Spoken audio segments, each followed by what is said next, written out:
Guys, welcome back to the show. I'm super excited for this guest. I've known this dude for a long time. He was doing well when I met him. Literally blew the fuck up.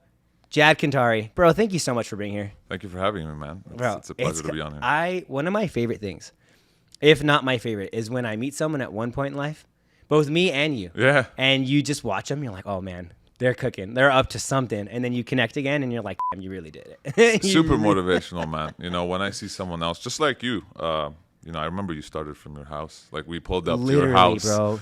With, you know, you're just telling the story before the show, and you're telling him how I pulled up with a drum with a walked up my stairs. Yeah, washing machine drum for one of my brands, and at your house, which is crazy, you know. So to see you have your own studio and producing for like man, some thank big, you so big much. companies is truly inspirational. I forget that it was like that. Dude, it was at your house. Your dad was helping us. Because in my head, like, I haven't done anything yet. Nah, man. That's so funny, though. Yeah, this is before Luke, man. We used to be in the living room of Derek's in my house. Yeah.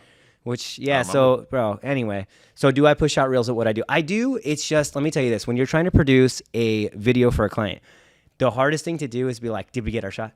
Because all we're trying to do is like, did you get that shot? Yeah. You know what I mean? No, is that like the product stuff? Is that what you're talking about? Or yeah, you just doing your thing, like you showing how something comes to life, how you produced it, like all the effects. Because I remember you used to post some of that, and it's kind of crazy, like the effects that you did and how it came into life. And I think with, you know, Reels or organic reach being so powerful, that's something that you can really benefit from and capitalize on, like just to push your brand out there. So absolutely, I think, and on the product side, the thing is like we do it. Like I'm getting ready to launch one right now, which is like they're the BTS of the videos that we make. Exactly. So we made that. Did you see the Ghost Energy thing I just posted? A spoof video for Halloween. So I just made that.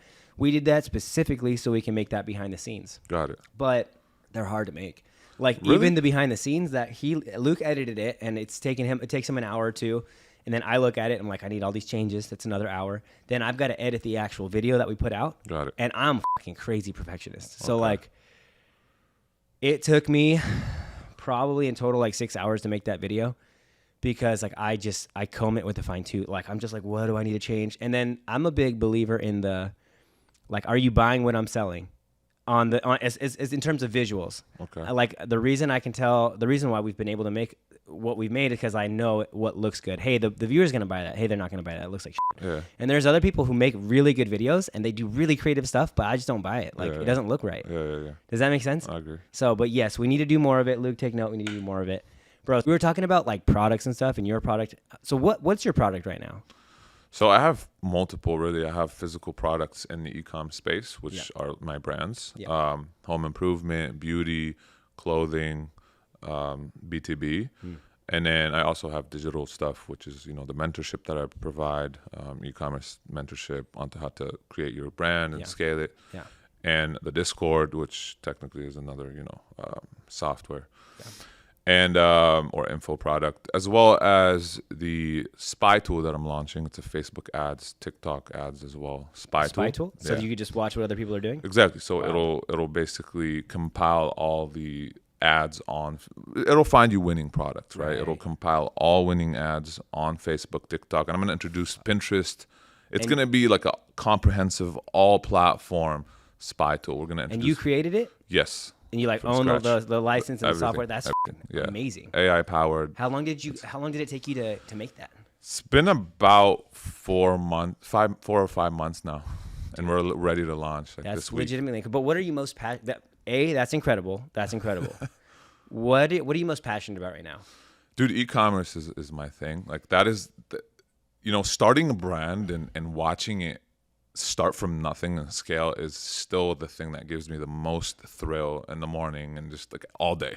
Yeah. Like that's the thing that I wake up and I'm like, yo, like I just want to look at my sales. Like how much did I, whether it's like a couple $100 or like thousands, it still gives me that crazy, you know, like endorphin rush, dopamine rush in the morning, just opening up your Shopify dashboard and looking at this new brand. It's like fishing, you know, you just like cast the net and you see what you caught and it's dope, you know? So that really is my main driver right now, but also the mentorship is something I'm trying to scale, the software. I really want to get into SaaS within the e-commerce space, but I always want to stay within the e-commerce space because it's what I do best. Bro, I can imagine because, like, you know, we are in the like done for you content creation service. So like every time I send an invoice and it gets paid, I feel like it's the same thing for you. I'm like, oh, QuickBooks money in. I'm it's like, dope. yes. Yeah, it's a but you good just, feeling, but man. you get it like, oh, da, da, da, da, da. Yeah. It's fine. a nice feeling, man. It's very, very satisfying. That's cool, man. So I know I told you I would wait till we were on camera to tell you about like kind of the thing we were doing. Actually, just genuinely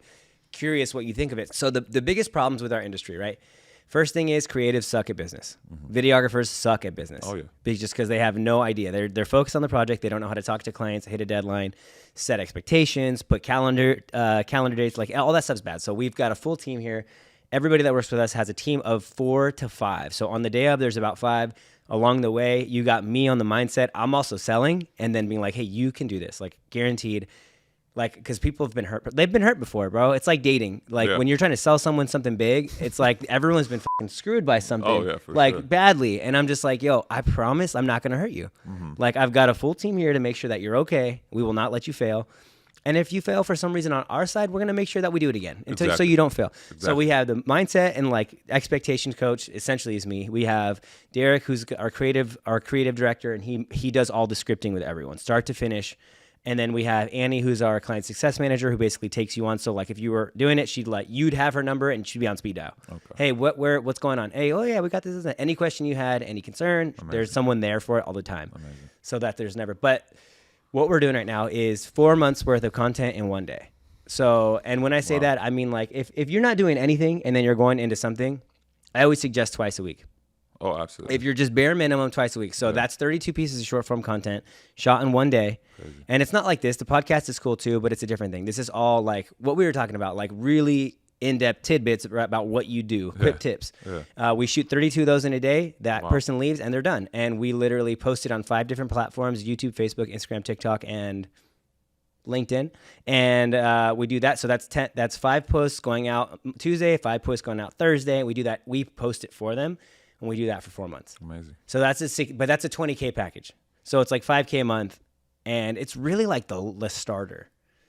And then what we also do is we look at people's shit and we adjust. Like we had one client who is a real estate agent for a very, very like prestigious brokerage, and all of his coworkers are on TV. And I was like, bro, let's start a podcast, bring all the coworkers on. Bro, we got that guy 1 million views faster than like anyone ever. Because we did so you're focusing on a lot of the personal brand stuff now. So that's the funny thing. Yeah, I just got this back. I focus on personal brand mostly, bro. Insane. Isn't it? So that's what we're doing right now. So I don't know. I mean, you could tell me what you think about that. That's a good pivot. No, dude, I really see that industry growing like crazy. That's a good pivot. And it's slightly more AI proof, I think, than the product stuff, right? Sure. There's already programs out there that'll put out renders for you. So what do you assist people with? Like, for example, someone like me who has a mentorship, like what do you help with? Do you put scripts together? Is it also YouTube content, YouTube like long form? By long form, I mean 5 to 10 to 15, 20 minutes, or is it just short form? Like, how does it? Freaking great question. So I bring the vessel to you. The vessel meaning how we're going to go from no content to content. Got it. So everyone's a little different. So I can tell you about the last 3 that we did. And then in terms of what we do everything, bro. Scripting, Derek will sit there with you and script every video until it's done, until we come into the shoot day knowing that it's done. And we have a rundown, start time to end time, when we're shooting the video, how long it's going to take us, and then like on to the next video. Okay. We're like, also, hey, we're here for a day. We need about 8 to 10 outfits. Cool. They bring time. Okay, we want to change your hair every 2 to 3 videos. Cool. Amazing. Change your hair. Put a hat on. Take a hat off. You know what I mean? You wear a jacket, swap the jacket. So we do all the scripting, all of the we don't go in there and dress you, but we provide all of the functions of like, hey, you should probably bring 8 outfits. We'll switch every 2 video. Yeah. Hey, make sure your hair, we can just slightly adjust it or put a hat on. Girls adjust, guys hats, whatever. So scripting. We provide everything here, so all the lighting. Derek, creative director, he's also a director, so he directs you on camera. He's like, that wasn't good. Let's do it again. Let's do it again. Oh, hey, you're good. You're crushing it. Cool. We do literally fucking everything. Crazy. Oh, and then in terms of how to do it, so everyone's a little different. The last 3 clients we have, one of them wanted straight up 32 short form clips just to camera. It's like, bet we can do that. One of them is, one of her aspirations is to be like, she wants to do a TED Talk eventually. So I was like, cool. She already does these longer 5 to 10 minute YouTube videos. I was like, let's just do let's do 8 really good 5 to 10 minute YouTube videos, and then we'll break them down into smaller content that cover our 32 plus 8. And then I think the last one of our most recent, the last one, she does, she's a coach, like literally like a softball coach. And she has like a high level mastermind coming, and she's like, how can we do this? And I was like, well, are you speaking at the mastermind? She's like, yeah, multiple times. I was like, beautiful. We're going to arrange that perfectly. So we shoot everything and get all 32 pieces from it. Amazing. And then we'll post it for them too. Wow. So it really is like the done for you. It's like Hermosi, dude. We were just talking about Hermosi. Exactly. You like, yeah. create the thing that no one's doing, but everyone knows they need to do. And do people memorize the line? How does it work? That's something, for example, I struggle with, where I'm not good in front of a camera. Like I don't really do that. So I want to get good. I want to get better because I do want to put out content. And I am like off camera. I'm a normal human being, like fun, cool, whatever. But when I get on camera, it's like it's weird. I'm just not used to it. So it's hard for me to kind of keep it flowing when it comes to putting out content and hitting the right things I want to do because I'm just starting with this. Yeah. So how do you guys like just fucking starting at almost how many followers do you have? 120. Yeah, just starting at 123,000 followers. It goes to show when you actually have done something, people listen. But it's besides the point. That's funny. So when it comes to people like memorize or do you read off so the I don't screen, really or? like people memorizing, and I don't like scripts either. I'll tell you what we do. We give people like bite-sized pieces of content to really deliver with 100% of their effort, and then pause, and then a line, how and then pause. Oh, line at a time. Yeah, like I have a script right here. Exactly so what we were. Check this out. That's funny because we were just shooting a video yesterday or 2 days ago. And I was trying to do it, man, and we tried reading off a teleprompter. We tried everything, and it was just, it wasn't working. It looked not genuine. And like, after when we watch it, we're like, nah, it's not me, Yeah. So I tried doing it the way you just described, where it was like just me. Yeah. I'm delivering it literally like one clip out of one line, 2 lines at a time, where I'm saying it genuinely with my own thoughts. Yeah. So much better. Dude, it's so good. And like I literally sit here at my desk like this. I have an Alex Hormozi video. I do like creator reviews who I think the best is and like what. So I'd be like, okay, Alex Hormozi, unless you've been living under a rock the past couple of years. Alex Hormozi, unless you've been living under a rock for the past couple of years, you probably have heard his name. Yeah. This is creator reviews. Exactly. Like I just do the same, and that is the best fucking way you can do it. It's faster. We've noticed it's faster than like actually. The only thing is someone has to edit it, but it's not that big a deal considering you're gonna get to be who you want to be. Exactly. You can spend the time being Jad. Like, okay, that's not even me. Like, let me reset that shit because. Editing wise is my question, right? Because now you're having that little split every sentence or two. Do you feel like that's, messes up the flow? That's or such how a do you... good question, bro. It's an inflection thing. Okay. If you're gonna cut clips together, like if you were like, like, unless you've been under a rock, you heard his name. Like you're not gonna go up when you're gonna go like if it's like you don't put a period or like an exclamation point on anything. Got it. You put like an ellipsis. I even write, if you looked at my script, I even write with ... Got like it. leave it open. Like it's a cue, right? Makes sense. Okay. Yeah, that's a good tip. So, dude, but that's the best shit you can do. Like, and if you're working with them on it, bro, that's the best shit you can do. Yeah. And if you need someone to help you, like, I didn't know you were going down that road. Really, like I thought. I remember you telling me you wanted to start doing that, but dude, you're like, bro, I gotta show you. We have had some clients do some crazy shit. Bro, I need help with YouTube. Well, like, I really want to get on YouTube where I'm giving value and I'm getting technical with stuff. Yeah. I'm gonna send you some examples. Yeah, send it to me. I don't know. I'd love to see what we could do. I would love to do, and even the short form stuff. Like I'll show you what I'm trying to cover in general. And I do want to get on YouTube and even do lifestyle stuff, like a bunch of stuff. Bro, people need you. Like they need more of you because, like, man, it's such a grimy industry. Like, for sure. The coach space, the course space. People like Luke and I were just talking. Like, he got swindled into something that was like 4K, and like he literally got nothing out of it. Like, not anything. They lied through their teeth, and it's like crazy. So, if you actually have like the frameworks for people and like you can show people how to make money, like fuck, dude. Yeah, honestly, I just want to give value. Like I just want to grow the channel. Bro, that's what you DM me, dude. Hey, can we do this? I'm like, dude, please. Like I didn't want to ask you, but he's like, I just want to give value. Yeah. Okay, tight. I just would love to do that. Yeah, dude, but I need help with the whole, setting up camera script. I just don't. Well, we're all gonna talk after. It's easy. Okay, so enough about me and that. Let's talk, bro. Let's talk. So e-commerce.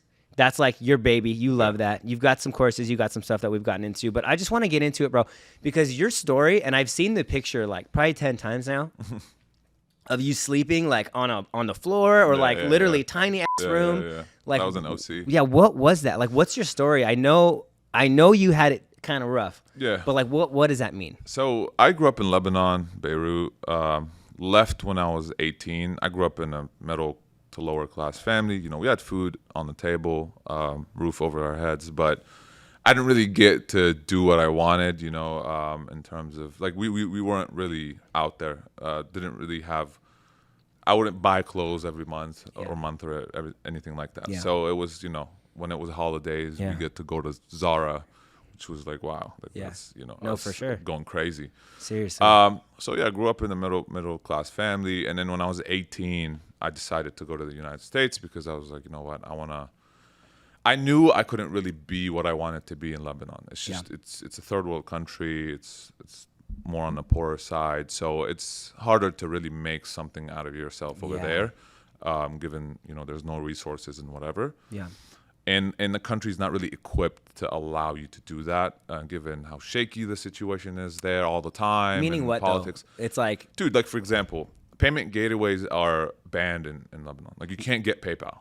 Whoa. So, yeah, and it's just because they don't want money laundering. There's it's a lot of corruption. Yeah. And it really hinders anybody's growth or even being able to start a company. They're more so worried about the corruption or more so worried about like it's a combination. Capitalist society? It's a combination of corruption and them wanting to control what the population is doing, as well as, you know, just keeping you poor, unfortunately, right? So you have to jump through a lot of loopholes in order to really start a business. So you're starting 10 steps behind someone who lives in the U.S. or a first world country. Yeah. So I was like, okay, first thing I need to do is get the hell out of here. Yeah. So applied to the States, came here on a student visa. Yep. Went to community college in OC, Saddleback.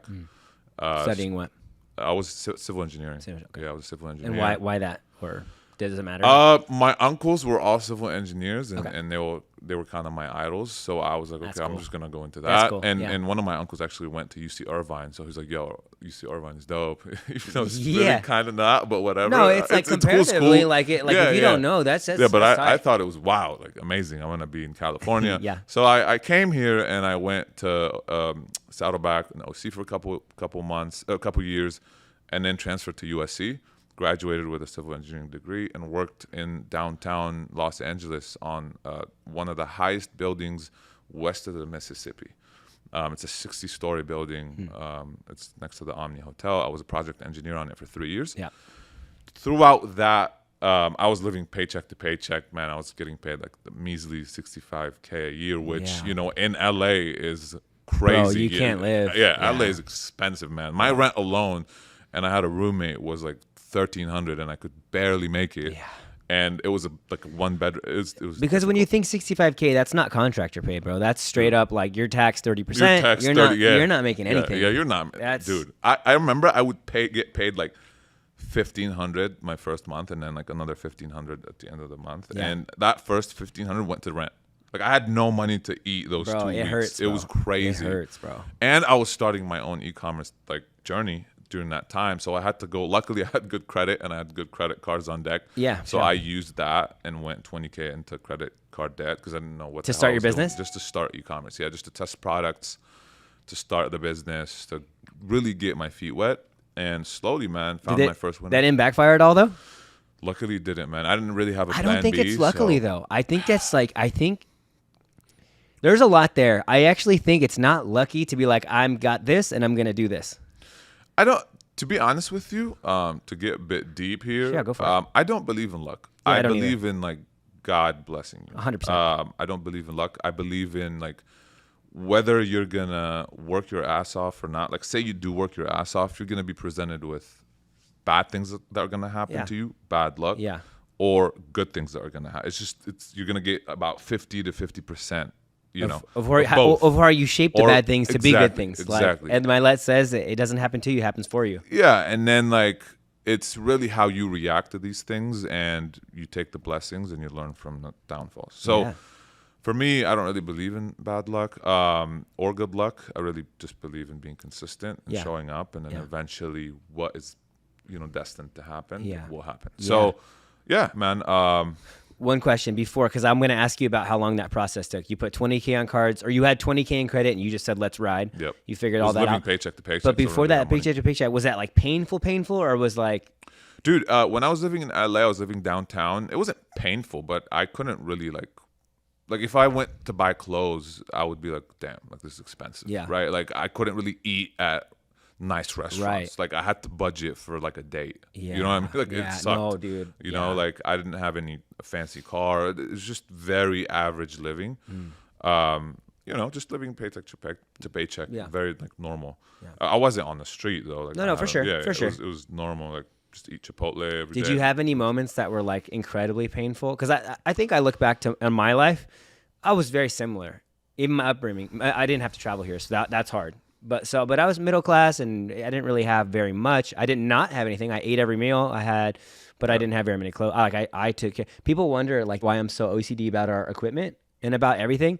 It's because motherfucker, when I was growing up, you get one. Yeah. What you get jeans, you get one pair of jeans. Yep. You fuck those jeans up, you don't get another pair. Exactly. So like, That's there's a chip on like that mic. I was like, God damn it, who chip? Forgive me, God. I'm trying. I like having godly men around because it makes me like, it makes me reassess. You know what I mean? Yeah. But like, I'm trying not to say that. You only get one, bro. You only get one. Like all this stuff, take care of everything, man. Yeah. It's like the mics are like $300-$400 or whatever. But like, dude, it adds up. You got to keep replacing that. You got to keep replacing the $100 lens or the lens cap, man. So, but back to what I was saying is like the pain. So I actually made videos for a travel company, and it was one of the coolest things in my young career. I'm talking like 10 years ago, maybe a little more. One of the coolest things I got to do. I got to go to Greece, Thailand, Peru, like and he was a travel company. So Trevor, shout out Clint, thanks for taking me over, bro. But I didn't have the cash to do anything. So it was those three things and study abroad, where I was literally in these faraway places, and I was like, dude, I could either eat or I can go out tonight. Yeah. I'm going out tonight. So like that was it. And but I remember the pain. Like I was probably drinking just so I didn't think about how broke I was. Oh yeah. And like I've never like that's the thing that keeps me pushing now, is like I can never be that way again. Oh yeah. Do you have any moments like that for you? I always say to myself and other people, I'm terrified of going broke. Not because I know I won't make money again, because I know I would. Yeah. But it's just like that feeling of approaching that level of like terrible. Yeah. It's just something I don't want to I don't want to do. I 100% agree. Yeah. That level of bad is the worst. Bro, I had to take that because I just need to know the pain there, because I know it so well, like so intimately. So I'm always curious. So in terms of the pain, I remember when I was right before I started my journey, I remember I had to ask one of my boys, my close homies, for $150 just so I could like make the rest of the month food wise. Dude, like I remember it was my boy Kareem. And I was like, yo, like, can you send me 150? That was like probably one of my lowest points. And I was I was graduating from college, about to like find a job, but it was rough. And even going through the whole process of starting my own business, going into 20K debt, dude, that was very difficult. Because at the end of that 20K debt, I couldn't even open up my bank account. Like I would avoid opening up my app, my Chase app, because I'm like, I just don't want to look at that number, bro. I don't want to see that. Dude, it's like that, like I know it's your so heart well. dropping. It's like, damn, like I don't want to see this right now. I know it so well. And I didn't have anything. Like I didn't have the confidence, right? I haven't done it yet for me to be like if it happens to me now, I know it doesn't faze me, because I know what I can do and I know what to do in order to get out of that. Back then, I was young. I didn't really know what to do. I didn't know I didn't even believe in what I was doing, right? Let alone just be able to like actually do it. So that was a very difficult time, like and I had no plan B. It's not like I had a dad who's going to be like, oh, here's 20K, you're good. No, like I had no one to take care of me, no plan B. It was just like, I have to make this work. I have to. No, absolutely. You burn the boats, baby. Exactly. Well, I have a similar story where, like, literally my business partner now, I've signed up for a 20K coaching program, literally the same number that you said. Crazy. Put it on my dad's credit card, and I was like, I'm going to make this work. And it was like, I'm also so stubborn that like I was like, I'm gonna do this my own way, and like I didn't follow the plan, so I basically had to go down to zero plus the 20K, negative 20K, and be like, all right, I'll do your thing, and I did his thing, I figured it out, and I got almost everything paid off, and Derek had to let me borrow 5K to pay the credit because it's an Amex Platinum, so you can't hold a balance, or they'll like lock you out. So I was like, oh, so he let me borrow 5K to like pay that off, and now he's my business partner, and we're like rocking and rolling. But anyway, that's funny. I know the pain. So 20K in, but you figured it out. Yeah. And like, was it like that? Was it like, okay, I kind of have a basis now? So the way it worked out was, I was starting. I didn't know anything about digital marketing or e-commerce, any of that. And then I started March 2017. June 2017 is when I got my first sale. It was like a $9.99. I still have the screenshot. Oh man. Yeah, $9.99. It was like a iPhone cover that I was a wine iPhone cover that I was selling like free plus shipping, and then kept at it, man. Kept at it. And I remember back then, they still do this where dropshipping is dead, e-commerce is dead. Yeah. And imagine you're a noob and you're like reading all that, and you're like, "Fuck, man, I'm wrong category. I'm 20K in debt." Yeah. And people are saying this is dead. Yeah. Oh my god! And I didn't really have anybody to say like, "Nah, just screw the noise. Like, focus on yourself." Right. So I had to just keep convincing myself, like, no, like I'll make it work. And then luckily, again, I say luckily a lot, but it's not really luck. Yeah.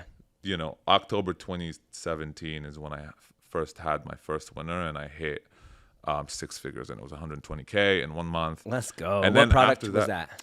It was a retro, like a Game Boy, like Nintendo looking thing. Yeah, and it was right around the holidays, so it was perfect. It was it really a retro Game Boy. Yeah, like a Nintendo console, a retro console. Like it had all the old games and stuff. I know what you're talking about. Yeah, I know what you're talking about. dude, it flew off the shelf, bro. It flew off the shelf. It flew, and it was crazy because I had never seen this much money in 1 month in my life. Yeah. I was like, what? And I remember I was at my 9 to 5, and the orders were just like coming in, man, back to back, like, boom, boom, boom. I couldn't believe it. Like, it's such a good feeling. It is probably one of the best feelings ever in the world. Just like ding, ding, ding, sale. How much was that item? How much was it?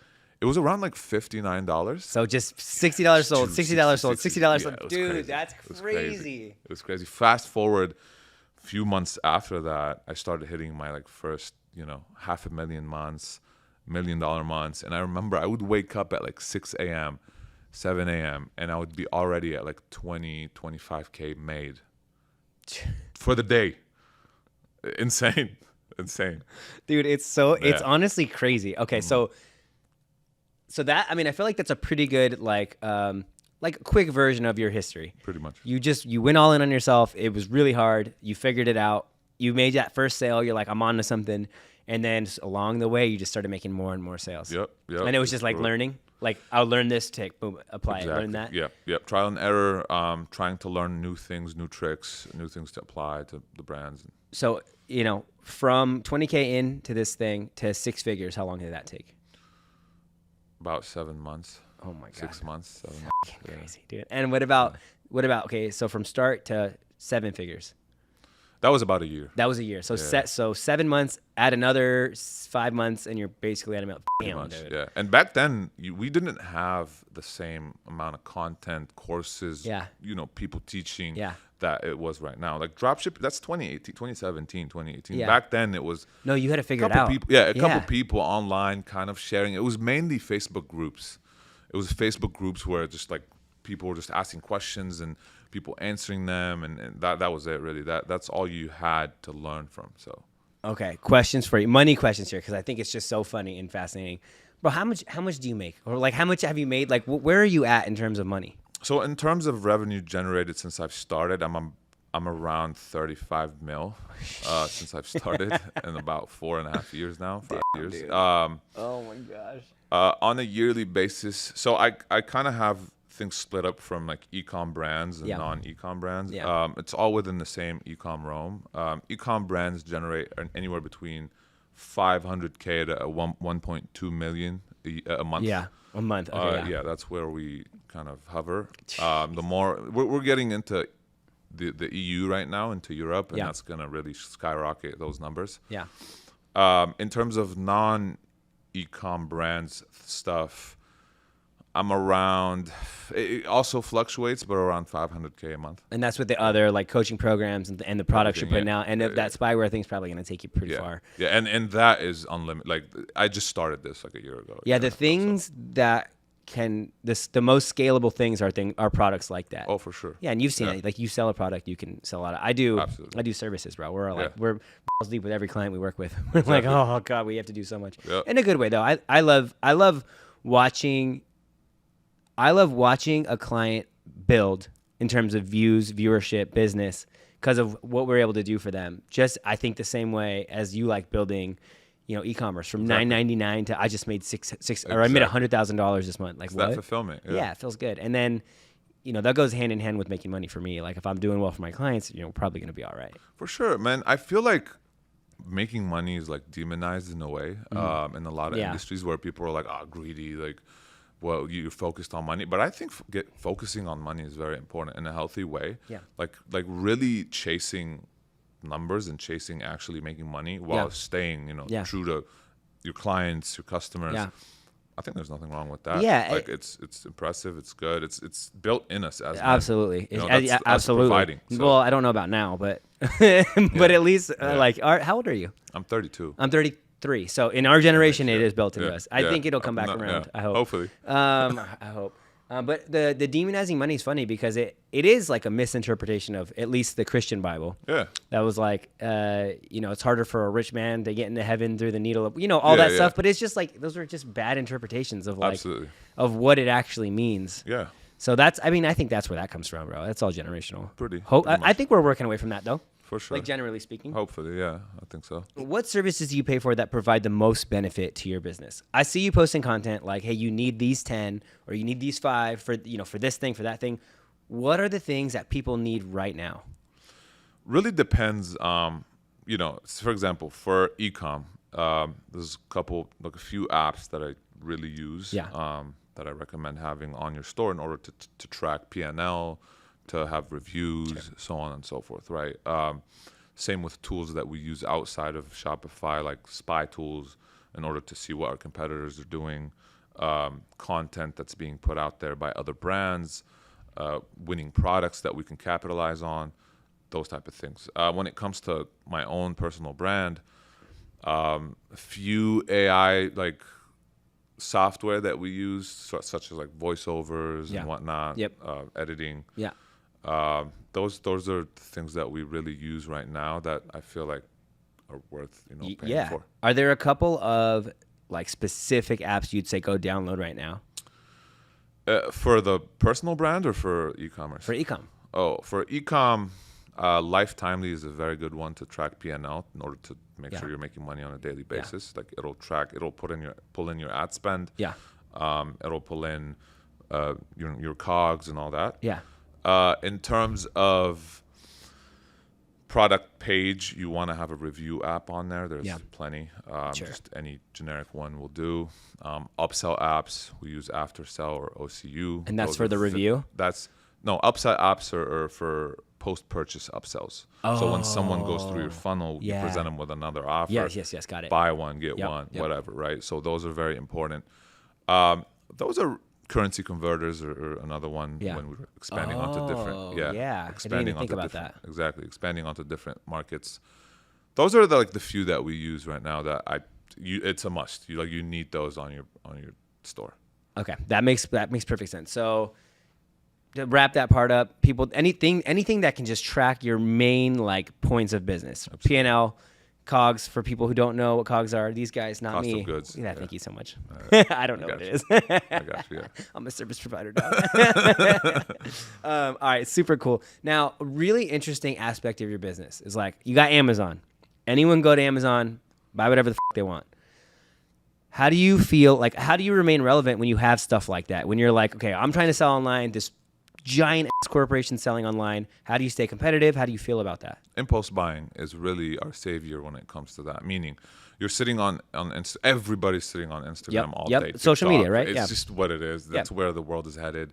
You can either capitalize on that or just kind of talk it and demonize it, but Yeah. you should probably hate it or love it. You should probably just work hop through on it. Yeah, exactly. So that being said, people are scrolling on these platforms all day. You present them with a good creative. Yeah. This is where you come in. Yeah. With very solid hooks. Sell them on a problem that they probably don't even have, but you convince them that, hey, this is a problem that you might have soon, or you sometimes might the problem have. is you don't have this and you need this. But I'm you like, need oh, this. okay. Yeah, and boom. Okay, so let me tell you a good story about that. So people get me, dude. Anything that has Pokemon on it, they got me, dude. Yeah. They got me. Like shirts, hats, anything. I'm like the biggest Pokemon impulse buyer of like, Exactly. Bulbasaur sweatshirt, mine. Exactly. You know what I mean? Is that what you're talking about?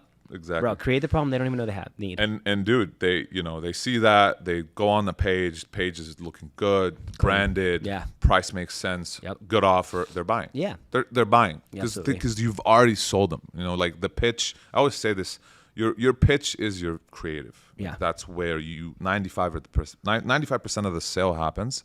So as long as you can really have good creative and present your brand in a very good light, people are gonna buy it. And dude, that's where you build LTV, people long lifetime value with a customer, and people will just come back and buy more. Love it. I knew that one though. I knew LTV for the record. Yeah. Didn't know COG, but I knew LTV. The thing Amazon lacks is that branded feel. Like it's not. You've it's never not at bought. All. Yeah, it's rare when you buy something on Amazon and you kind of connect emotions or really identify with it. You just buy stuff on Amazon. You're like, all right. Can you even do that? I don't know. Yeah, it's very like non-emotional. I guess if they have good buying. content on the, no, there is no emotion because you're not building a brand. You're just buying. Exactly. You're price, just going to the store. Reviews, done. Yeah. I don't care what it is. Yeah, like whatever. Like just get it here, please, ASAP. I need it. Yep. Versus something you really identify with, and that's different. I think that's a way longer term play than really hopping the on brand. Amazon. Yes, Absolutely. and we do hop on Amazon as well. A lot of our brands end up on Amazon. Part here, part there. But if you can control the wholesale, why not do that? Yeah, absolutely. How much does Amazon take? They take a good amount, man. They take about 20%. Jesus. Yeah. Forgive me. Yeah. After everything, that makes complete sense. So there's a lot of opportunity to win still with Amazon there. You can play the game and you can also play your own game and be just fine. So you are interesting in the fact that you're not necessarily finding other brands to market. That would be like a drop shipping thing. That would be, yes, we white label everything. So we'll bring something that's just generic product. Yep. And then even products that aren't really on the market, we just source them from China. Yep. We test them. Yep. We drop ship them. Yep. And then if it works out, we end up putting white labeling it. Dude, that is. And then that's so smart. Even to take it a step further, we end up tweaking the product, making it better. We go on Amazon, actually look at the negative reviews. Yeah. Get feedback from our own customers on what they don't like, and we improve that. That's so sick. Yeah. So is that your general? So walk me through the methodology of finding a product that you like. Okay, we want to start a new brand. Clearly, I know now that you don't start with brand, you start with the product. Yes. How do you find the product? I've built a network of suppliers that send me what is currently doing well. That's one avenue. Spy tools. I have my own spy tool that's AI powered that allows you to look at what is doing well on Facebook, TikTok right now, so on and so forth. Yep. So we use that. We also look at trends, Google Trends, all of those apps. And software that give you, hey, like this is what's popping right now. This is what's going well in terms of other products selling, and just organically, just seeing something on my feed on Facebook or TikTok or Instagram being advertised, and I'm like, hey, like this is a good product. Yeah, I can do this better. Yeah, I'm gonna launch it. And I think it's so obvious, but it's not for most people. Like to you now with where you are, you're like, it's 101, baby. You do it all the time.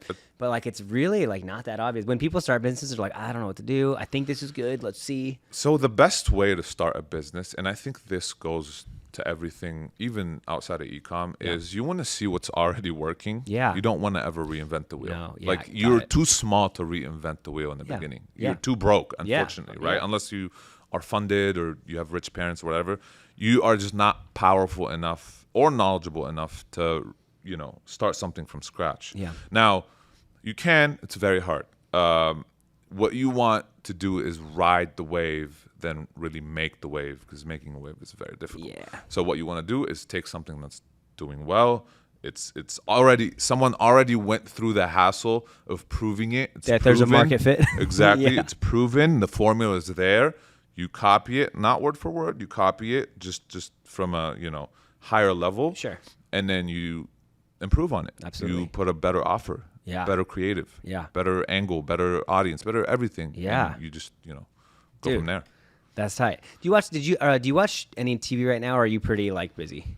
I don't watch any TV. Okay. Last TV show I watched was Top Boy, but Yeah, I don't. I used to never either, but I tell you, before I was in a relationship and now I have a daughter.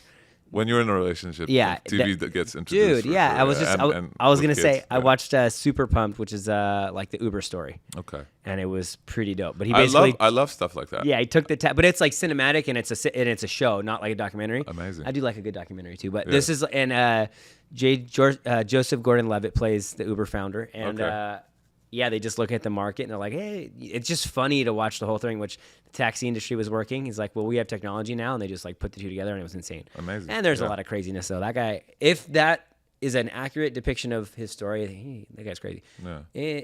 You need to be crazy. You need to be crazy. Exactly. Yes, exactly. You can't be normal. He did. No, for sure, dude. For sure. I was just having this conversation the other day, but do you vacation well?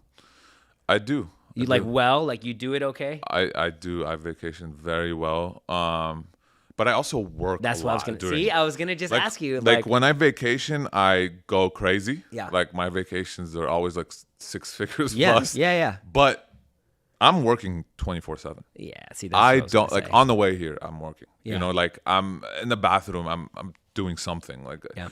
I just can't stop, man. Bro, I'm the same way. I'm the same way. And it's so impossible. if you need to unplug, that's what I was kind of saying. Is like, can you unplug? I can't. I can't either. I wake up at 3 a.m. Every day? No. I'll wake up midnight, mid-sleep. Yeah. Yeah. Just to check, like, did I get how's Slack doing? Like, the team needs me. Like, how are the brands? Oh, cool. All right, go back to sleep. Bro. It's just something that you can't. When you have a business, it's a 24/7 thing. Dude, 100%. I love it. I do too. It just with a family, it's hard. I'm like I'm literally like, this is me just talking legit. Like I don't know how to do it yet. Yeah. I'm trying to figure it out. Yeah, you just gotta. What I used to do is there's like a cutoff time for me where I would just put my phone away when I was in a relationship just to be like, yo, I'm gonna dedicate. I'm gonna be done right now. Yeah, right now. and it's just my phone is in the other room. Sure. And it's not near me because I know if it like goes off near me, I'm gonna grab it, I'm gonna respond, and that will lead into something else. Yeah, and it's kind of like drawing hard lines on both sides. I'm sure will create a lot of healthy. For sure. Hey, I'll be done like on a vacation. Like I'm gonna wake up early. I'll be done by 10 a.m. and I won't look at it again. But just like can you hold the fort down? From 5 to 10 or 6 to 10, so I can do that. I'm sure there's a lot of ways to do it, but.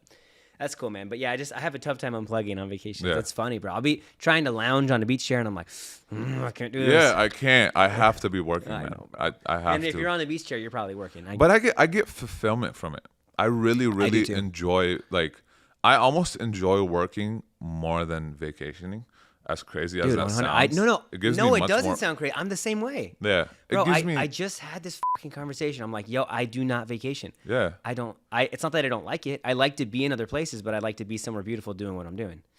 Like, if I always thought, like, how a lot of people are always like, I just want to retire. Yeah. I don't want to retire. No, I don't. That's how people die. I don't think I'll ever retire. That's how people die, bro. Yeah. You stop working. Yeah, you stop with your purpose. You just die. Yep. There, in the book Atomic Habits, you read? Of course you do. I've read that book. Atomic. All right, so there's Atomic Habits and The Power of Habit. Have you read both? I've read Atomic. Okay, so The Power of Habit, which is Charles Duhigg. I love both of them. He has 2 books. He was saying that they did a study following like the elderly people that lived at their own homes and had like things to do and things to accomplish, and maybe they're paying their rent or whatever it is in their life that they were still doing. They tracked those people versus the people that went to an old folks home, an elderly home, and the life expectancy just fell off a cliff, dude. It fell off a cliff. Mental health wise, it's crazy. insane. And they also said the people in the elderly home. So that was the first thing. That is, if you go into these elderly homes, your life expectancy goes way down because everything's done for you. Oh, for sure. That's the first thing. The second thing they said is the tricksters and like the jokesters of the older people in there, the people that had fun and played with each other, and maybe they were just like, they were the problem child. They lived longer too. Wow. Because there's more for them to do. Yeah. You can't do anything. I do not want to retire. Nah, me neither. I just I can't imagine it. Yeah. I like what I do. I love it, man. I enjoy it. If I lost everything, I'll start from just do it scratch. again. No problem. Yeah. Happy to do it. So, bro, you clearly crush it. You kind of ran me through your financials in a really light way, but you clearly crush it. Along the way, I want to get into some mindset stuff here. How did you overcome the fear? Because like you said, you dropped 20K. So for the record, right now 20K is not that much. It's a drop in the ocean for you. It's little for me, but when you have nothing, bro, that's everything. Yeah. So I don't recommend doing it because I don't want this to be financial advice. Like, no financial advice. Yeah, go into debt. And you shouldn't do that. That was stupid. Right. I don't want to ruin people because for sure. Make informed decisions. I'm just a very big risk taker. Yeah. Like I'm just a very. But how do you deal with the fear once the risk is underway? I just had no choice, man. I really, really had no choice. The fear of regret was bigger. Dude, that's a key. If you just heard that, the fear of regret being bigger than the fear of the situation. That is how people win. Yeah. Bro, that's how I win. And that's selling tactic one, ethical selling 101. The fear of regret. You can use that in your favor. It's crazy, bro. Yeah. But it's so true. Like, what's going to happen to you if you don't do this? So the fear of being average and being on my deathbed and thinking, damn, I wanted to do this, but I didn't, or I didn't get a chance, or why didn't I do it? Dude, you keep going into, I just had these thoughts. This is the third time I said it.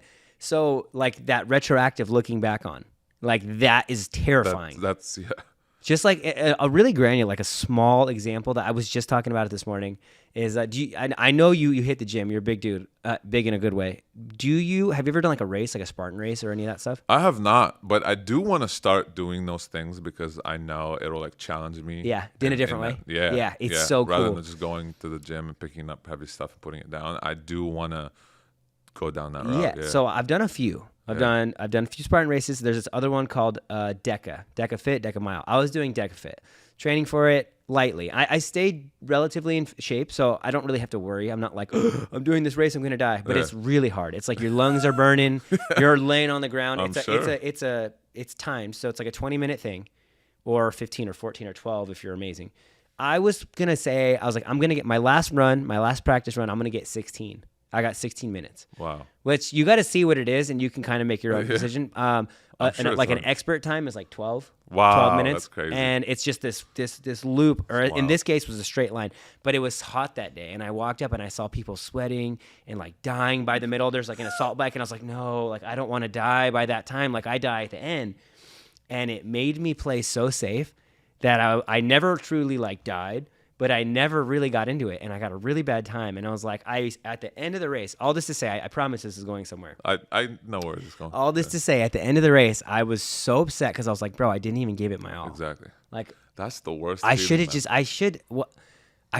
played my all, because then at least I wouldn't feel like this right now. I would. Luckily, we it's a blessing that you get to experience that. Yeah. And on a small scale. Yeah. Not on big things. Yeah, like experiencing it on a small scale gives you the perspective that you need in order to really apply it on a bigger scale and to your life. Oh, dude. And making that decision that I'm gonna go all in, bro. That's such a blessing that you were able to like go through that one day, and you're like, wait, okay, and you apply it to bigger things, and it's just wild. But also, not everyone's like that. You're like that. Yeah, you're like that. Rarely. Do you look at your life like that a lot? I do every day. every day, bro. Every day. Like, man, small decisions. Am I gonna go all in or not? Yeah, I'm gonna go all in. How long do I gotta wait to do this before that? Literally, like even small things, man. Even like small decisions. Like, am I going to the gym? Am I gonna go to the gym or no? I'm gonna go to the gym because same thing. It's just one mentality, and it's common amongst all the people that are very successful. Absolutely, it's one very common thing, and probably the top of the list. Well, like an introspection kind of thing. Yeah. Like, yeah. Rice, I think so much. Yeah. I think so much. And lately I've been on this kick of not lately. I've always been do what you say you're gonna do, and there's client facing, which has to be 100%. There's like inward facing, which should be 100%, but it's easier to slack on it.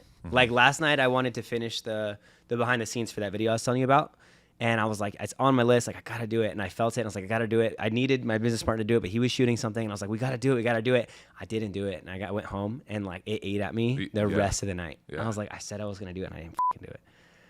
I know. But those things, that's what's going to eventually make me great. And that's what made you great. And it's going to get, bro. It's really, and you're training your brain. Actually, funny enough, I don't know if you watch Huberman, the Huberman Lab. Oh, I loved it. Andrew Huberman, I loved it. And the way he talks, I love it. Like, this man does not blink. Have you ever noticed?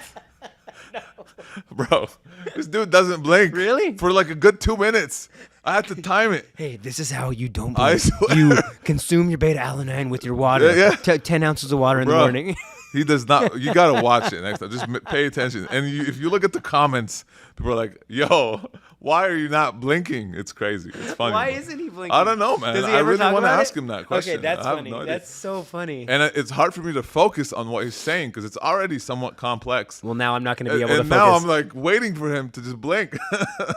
Anyway, so he dropped an episode recently on how to, get yourself to do hard things. Right. And it's really, I didn't really watch it, but I kind of like went through it and scanned over it, and I do want to watch it.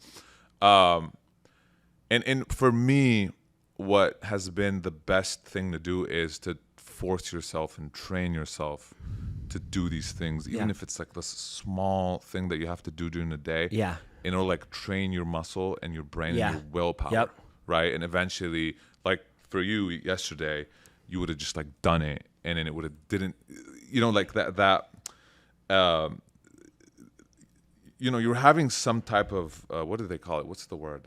Like a regret, a reaction. Yeah, exactly. Yeah. Right. And once you take that off completely and you deal with it. It's people's like sadness, like a lot of people's like pain in life is because they don't do the things they said they're gonna do. Exactly. Bro, it's 100% true. You're talking about Andrew Huberman, talking about how to do hard things. I've found that it's with a structure. Because we're doing this podcast, and bro, it's hard. Like, it's not easy to A, put this whole set in studio together. Oh, for sure. B, block off the day so no clients are shooting. Yep. C, reach out to people cool people to come on the show and talk to us about what we're doing. And then I'll tell you even this, like I told you off camera, this morning was tough. Like my daughter was fine. She was great, but she needed my help, or I needed to be with her for a certain amount of time. So I even texted you like I'm half an hour late. And in that time, I'm second guessing myself the whole time. Dude, should I even do this show? I wonder if he's left yet. Can we cancel? I don't want to cancel. Should we? Bro, this is hard to do. Like, why am I even doing this? Like, I don't even know what I'm doing. Like, you know how crazy that you say that, because I was a bit sick yesterday. Yeah. So I was I don't want to do it. I not that, Yeah. but I was like, maybe Friday's better. I swear, I'm like, should I text Ricky and be like, yo, let's schedule for Friday? But then I was like, nah, I'm gonna take care of this. I'm gonna be good. I'm gonna sleep good, and I'm gonna pull up and I'm gonna do it. And it's just like forcing.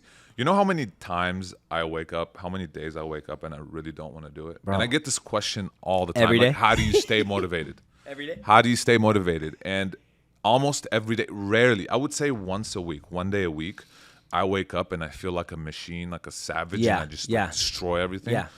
Every other day, I wake up and I'm just tired. I'm exhausted. I don't want to work. I don't want to do the work. But I show up and I do it. And I do it at the same level as the other day where I felt like a savage. And then because when I end up putting my head on that pillow at night, I'm satisfied and I'm happy. I just work towards that feeling. Exactly, bro.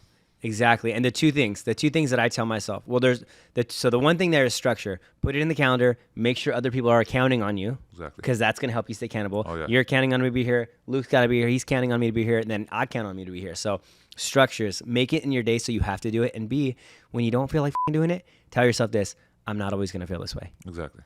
Because at other times you are going to feel like a machine. Absolutely. And the times that you feel like a machine, you're going to be so grateful that you took care of what you needed to do when you didn't feel like it, so that everything stays going the right way. It's really the times that you didn't want to do it that really make the difference at the end of the day, and they supplement that motivation that you get on the good days. It's the consistency that supplements the motivation. Yeah, it's not the other way around. So people are always looking for motivation in order to stay consistent. You should stay consistent, and the motivation will naturally come. Bro, so this guy's been dropping dimes all day.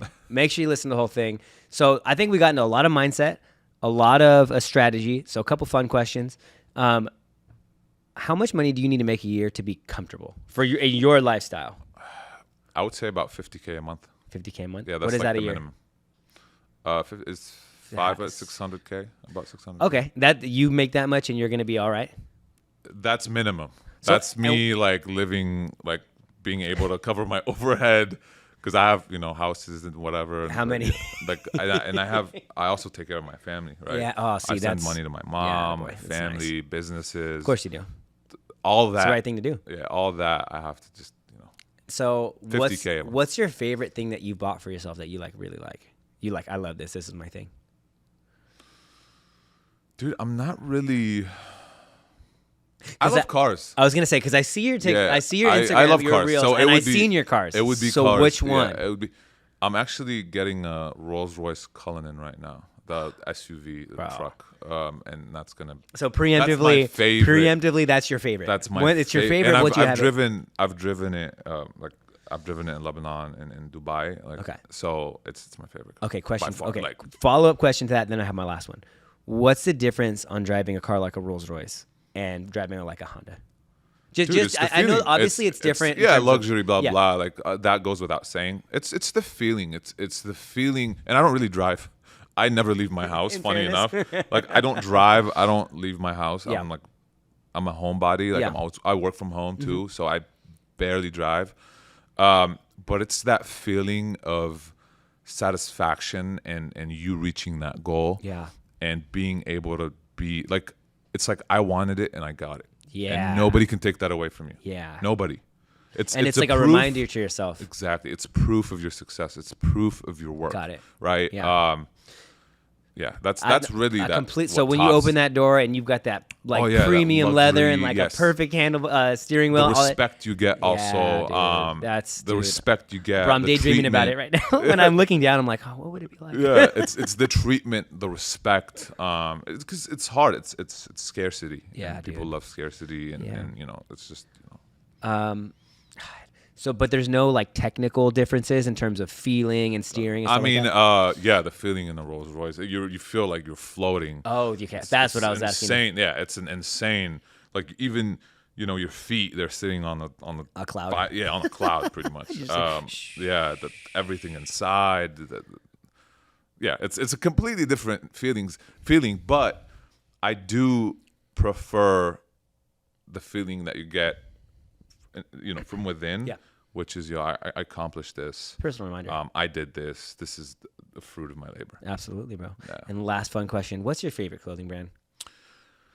I have a couple that I really rotate. And why though? Too. Yeah. So that's great question. I like Cortez. It's it's a random. It's a UK brand. Okay.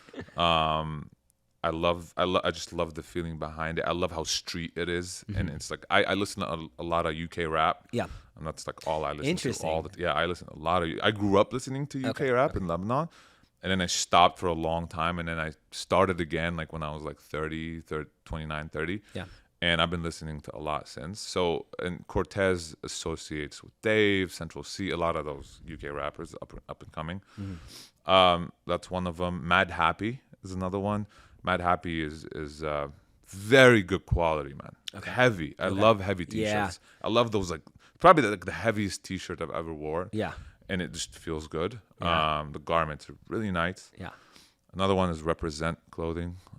They're ran by George Heaton, Mike Heaton brothers in the UK as well, but it's worldwide.